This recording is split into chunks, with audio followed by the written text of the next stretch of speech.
वह सब कुछ करो जो तुम्हें करना है, लेकिन लालच से नहीं, अहंकार से नहीं, वासना से नहीं, ईर्ष्या से नहीं, बल्कि प्रेम से, करुणा से, नम्रता और भक्ति के साथ।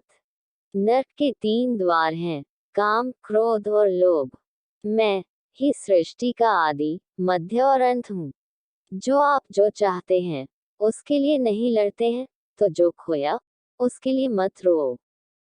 मैं सभी प्राणियों के हृदय में स्थित आत्मा हूँ। मैं सभी प्राणियों का आदि, मध्य और अंत भी हूँ। ठंड या गर्मी, सुख या दर्द का अनुभव करें। ये अनुभव क्षणभंगुर हैं, वे आते हैं और जाते हैं। उन्हें धैर्यपूर्वक सहन करें। सत्य कभी नष्ट नहीं हो सकता।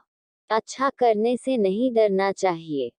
भगवान श्री कृष्ण कहते हैं, इस शरीर का मोह मत करो, यह तो माटी है, माटी में मिल जाएगा। अमर तो आत्मा है, जो परमात्मा में मिल जाएगी। जो होता है अच्छे के लिए होता है। कभी कभी विपरीत परिस्थितियां हमारी वर्तमान स्थिति को अच्छा करने के लिए आती हैं। लोग अपने शरीर को सुंदर बनाने में लगे रहते हैं, पर आत्मा की सुंदरता शरीर की सुंदरता से कहीं ज्यादा महत्वपूर्ण है। शरीर तो नश्वर है, मिट्टी ही तो मिट्टी में ही मिल जाता है, पर आत्मा अमर है, इसलिए आत्मा की सुंदरता पर ध्यान दो। आत्मा की सुंदरता अपने को श्री कृष्ण में लीन करने में मिलती है। मन चंचल है, इसे और संयमित करना कठिन है, लेकिन यह अभ्यास से वश में हो जाता है। मन चंचल होता है, यह इधर उधर भागता है और किसी भी कार्य की एकाग्रता का दुश्मन है। लेकिन यदि यह व्यक्ति के वश में हो जाए, तो इससे अच्छा कोई मित्र नहीं है। मन को एकाग्र करना जरूरी है, बस थोड़े से प्रयास और अभ्यास की जरूरत है। मेरे लिए न कोई घृणित है, और न ही कोई प्रिय, न कोई निर्धन है, और न ही कोई धनी। बस जो भक्ति भाव के साथ मुझे याद करते हैं, मैं उनका हूँ, और वो मेरे। श्री कृष्ण उन्हीं के हैं जो श्री कृष्ण के हैं। भगवान तो बस प्रेम, भक्ति के भूखे हैं। जो भी उनकी भक्ति में लीन होता है, जो भी प्रेम से उन्हें याद करता है, वो सदैव उसका कल्याण करते हैं। मैं हमेशा तुम्हारे साथ और तुम्हारे आसपास रहता है, चाहे तुम कुछ भी कर रहे हो। जब भी आप कोई बुरा कार्य करते हो या अच्छा कार्य करते हो, आपको लगता है कि कोई देख नहीं रहा, तो यहाँ श्री कृष्ण कहते हैं कि तुम जो कुछ भी कर रहे हो, मेरी दृष्टि सदैव तुम पर है।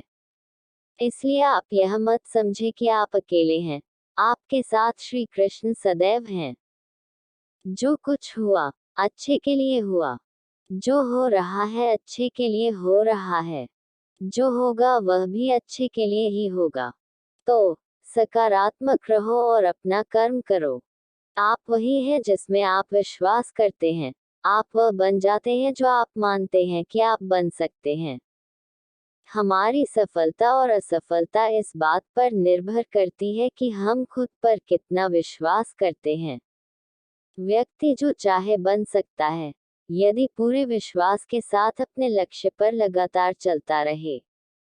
जिस इंसान के चारों तरफ नकारात्मक लोग रहते हैं, उस इंसान का मंजिल से भटक जाना तय है। कहते हैं, मन के हारे हार है, और मन के जीते जीत। जिस प्रकार सकारात्मक विचारों से सफलता मिलती है, उसी प्रकार नकारात्मक विचार असफलता के मार्ग की ओर अग्रसर करते हैं। क्योंकि जैसा हम सोचते हैं वैसे ही हम बनते जाते हैं, और अपने विचारों के माध्यम से ही हमें नकारात्मक और सकारात्मक परिणाम मिलते हैं। अपने अनिवार्य कर्तव्य का पालन करें, क्योंकि क्रिया वास्तव में निष्क्रियता से बेहतर है। मनुष्य ही एक ऐसा प्राणी है जो कर्म करता है, इसलिए कर्म करना प्रत्येक व्यक्ति का धर्म भी है। कर्म कार्य करने वाला व्यक्ति है, कर्मवीर कहलाता है। इसलिए कार्य करते रहना, खाली बैठे रहने से हमेशा बेहतर होता है। जहाँ भी सभी मनुष्यों के स्वामी कृष्ण हैं, और जहाँ अर्जुन सर्वोच्च धनुर्धर हैं, वहां भी निश्चित रूप से ऐश्वर्य, विजय, असाधारण शक्ति और नैतिकता होगी। समय हमेशा चलता रहता है, कभी रुकता नहीं। यदि आज बुरा समय है तो कल अच्छा होगा। इसलिए आप बिना किसी स्वार्थ के सिर्फ कर्म कीजिए, फल समय खुद देगा। न तो समय रुकता है और न ही एक सा रहता है। बुरा समय हो या अच्छा समय बदलता जरूर है।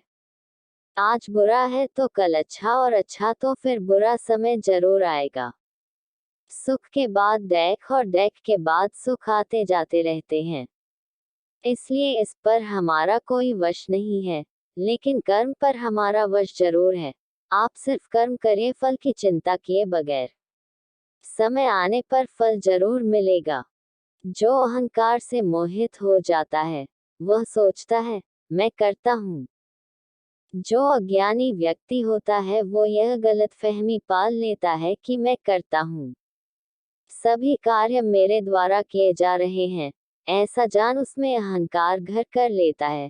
परंतु इस सृष्टि में जो भी हो रहा है वो तो प्रकृति द्वारा किए जा रहे हैं। अज्ञानता के कारण व्यक्ति में जो मैं का अहंकार जन्म ले लेता है तो उसका पतन होना निश्चित है। श्री कृष्ण कहते हैं कि वो किसी के भी भाग्य के निर्माता नहीं है, व्यक्ति खुद ही अपना भाग्य लिखता है। आप जैसा बीज बोएंगे, आप वैसी ही फसल ही काटेंगे। आप जैसा कर्म करेंगे, आपको वैसे है परिणाम मिलेंगे। यदि विद्यार्थी मन लगाकर पढ़ाई करेंगे तो परीक्षा में सफल होंगे।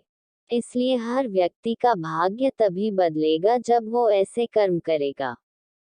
श्री कृष्ण कहते हैं, पृथ्वी, जल, अग्नि, वायु, आकाश, मन, बुद्धि और अहंकार, ये मेरी प्रकृति के 8 विभाग हैं। जो कुछ भी है वो वर्तमान में है। जो बीत गया है वो नहीं आएगा, और जो आने वाला है उसकी चिंता नहीं, बल्कि खुले हाथों से इसका स्वागत करें। भ्रम और संदेह से परे।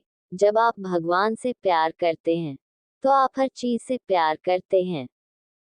मन उन लोगों के लिए दुश्मन की तरह काम करता है जो इसे नियंत्रित नहीं करते हैं, और जिसने अपने मन को जीत लिया है उसके लिए मन सबसे अच्छा मित्र है। क्रोध में इंसान भ्रमित हो जाता है, और भ्रम से बुद्धि व्यग्र हो जाती है, और अपने गलत फैसले के चलते उसका पतन शुरू हो जाता है। जिनके मन और आत्मा में सामंजस्य है, जो इच्छा और क्रोध से मुक्त हैं, जो अपनी आत्मा को जानते हैं, उनके साथ ईश्वर की शांति है। कोई भी व्यक्ति जो अच्छा काम करता है उसका कभी भी बुरा अंत नहीं होगा, चाहे यहाँ या आने वाले संसार में। हम वही देखते हैं जो हम हैं, और हम वही हैं जो हम देखते हैं। जो हुआ अच्छा हुआ, जो भी हो रहा है वो अच्छा ही हो रहा है, और जो होगा वो भी अच्छा ही होगा। क्या गया है तुम्हारा जो तुम रोते हो? तुम इस संसार में क्या लाए हो जो तुमने खो दिया? तुमने क्या पैदा किया जो खो दिया? क्योंकि तुमने जो भी लिया यही से तो लिया, जो भी दिया यही पर दिया। आज जिसे तुम अपना कह रहे हो, कल किसी और का था, और परसों किसी और का होगा। फिर क्यों रोते हो? परिवर्तन ही इस संसार का नियम है। यह प्रकृति है जो सभी गतियों का कारण बनती है। अहंकार से मोहित मूर्ख उस धारणा को धारण करता है जो कहती है मैंने किया। गर्मी और ठंड, सुख और दर्द की भावना इंद्रियों के अपनी वस्तुओं के संपर्क के कारण होती है। वे आते हैं और चले जाते हैं चिरकाल तक। आपको उन्हें स्वीकार करना चाहिए। पूर्ण लगन के साथ अपना कार्य करो, लेकिन उसके फल की इच्छा मत करो। क्योंकि जब आप फल की इच्छा करते हैं तब कहीं न कभी आप अपने कार्य में पूर्ण रूप से समर्पित नहीं हो पाते। गति के लिए चरणों पर ध्यान देना आवश्यक है, किंतु प्रगति के लिए सदैव आचरण पर ही ध्यान देना चाहिए। प्रकृति द्वारा निर्धारित कर्तव्य का पालन करते हुए व्यक्ति ने कोई पाप नहीं किया। जिसका मन उसके वश में नहीं है, उसके लिए उसका मन शत्रु के समान है। वो मूर्ख हैं जो प्रेम को बकवास कहते हैं। प्रेम इस दुनिया की जड़ है जिससे दुनिया बनी है। अपनी इच्छा की शक्ति से अपने आप को नया आकार दें, अपने आप को कभी भी स्व इच्छा से नीचा न होने दें। बुद्धिमान अपनी चेतना को एकीकृत करते हैं और कर्म के फल के प्रति आसक्ति को त्याग देते हैं। मनुष्य अपने विश्वास से निर्मित होता है, जैसा वो विश्वास करता है वैसा वो बन जाता है। हम जो कुछ भी हैं वह हमने जो सोचा है उसका परिणाम है। हम अपने विचारों से बने हैं, हम अपने विचारों से ढाले जाते हैं। ऐसा कोई समय नहीं था जब मैं नहीं था, न आप, न ही इनमें से कोई राजा, न ही कोई भविष्य है जिसमें हम नहीं रहेंगे। अपरिपक्व लोग सोचते हैं कि ज्ञान और क्रिया अलग अलग हैं, लेकिन बुद्धिमान उन्हें एक ही मानते हैं। जिस प्रकार इस शरीर में रहने वाला बचपन, युवावस्था और वृद्धावस्था से गुजरता है, उसी प्रकार मृत्यु के समय वह केवल दूसरे प्रकार के शरीर में प्रवेश करता है। बुद्धिमान इसके बहकावे में नहीं आते। न यह शरीर तुम्हारा है और न तुम इस शरीर के। यह शरीर तो अग्नि, जल, वायु, पृथ्वी, आकाश से बना है और इसी में मिल जाएगा। परंतु आत्मा स्थिर है। फिर तुम क्या हो? तुम अपने आप को मुझे अर्पित करो। यही सबसे उत्तम सहारा है। जो इसके सहारे को जानता है वह भय, चिंता, शोक से सर्वदा मुक्त है।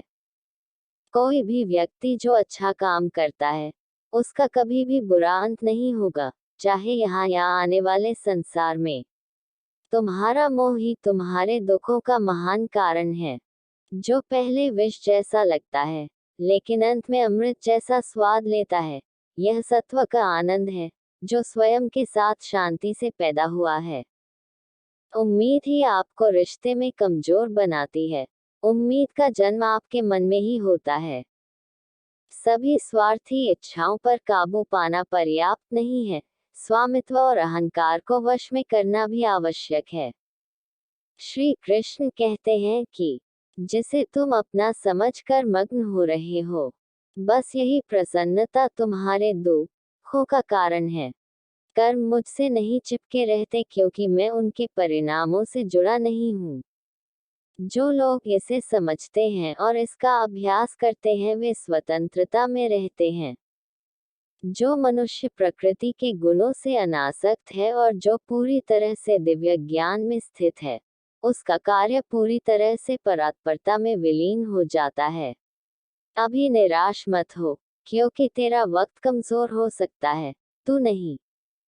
भले ही दुर्बलता ईश्वर द्वारा दी जाती है, लेकिन गरिमा मनुष्य के मन को स्वयं निर्मित करती है। अंत में सभी आत्माओं को परमात्मा में मिल ही जाना है। यही तो आत्मा का अंतिम लक्ष्य है। श्री कृष्ण कहते हैं कि सभी जीव मुझ में है और मैं सभी जीवों में हूँ। आत्मा अमर है, न तो इसे कोई शस्त्र काट सकता है और न ही अग्नि इसे जला सकती है। जल इसके तेज को बुझा नहीं सकता और न ही वायु इसे सुखा सकती। किसी और के जीवन की नकल को पूर्णता के साथ जीने की तुलना में अपने भाग्य को अपूर्ण रूप से जीना बेहतर है। आप बुराई से कुछ समय के लिए बच सकते हो, लेकिन बुराई तो तुम्हें हजारों की भीड़ में भी तुम्हें ढूंढ लेगी, जैसे गायों की झुंड में बछिया अपने मां को ढूंढ लेती है। सभी जीवों का निर्माता मैं हूँ। किसी जीव को कष्ट देकर तुम मुझे खुश कैसे देख सकते हो? श्री कृष्ण कहते हैं, क्रोध की अवस्था में भ्रम जन्म लेता है। भ्रम बुद्धि को नष्ट कर देती है और बुद्धि के नष्ट होते ही व्यक्ति का पतन हो जाता है।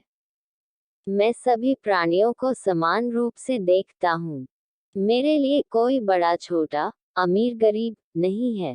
ना कोई मुझे कम प्रिय है, ना अधिक, लेकिन जो मेरी प्रेम पूर्वक आराधना करते हैं मैं सदैव उनका हूँ। मेरा तेरा, छोटा बड़ा, अपना पराया मन से मिटा दो, फिर सब तुम्हारा है और तुम सबके हो। आपको अपना निर्धारित कर्तव्य करने का अधिकार है, लेकिन आप कर्म के फल के हकदार नहीं हैं। अपने कार्यों के परिणामों का कारण स्वयं को कभी न समझें और कभी भी अपने कर्तव्य को न करने के प्रति आसक्त न हो। चाहे बुरा ही क्यों न लग जाए, पर ऐसा सत्य जरूर बोलिए, लेकिन झूठ बोलकर विश्वास मत तोड़िए। तो दोस्तों, ये श्री कृष्ण की वाणी कैसी लगी आप हमें कमेंट करके जरूर बताएं। और आप हमारे चैनल पर पहली बार आए हैं तो हमारे चैनल को सब्सक्राइब जरूर करें, लाइक करें और शेयर करें। धन्यवाद।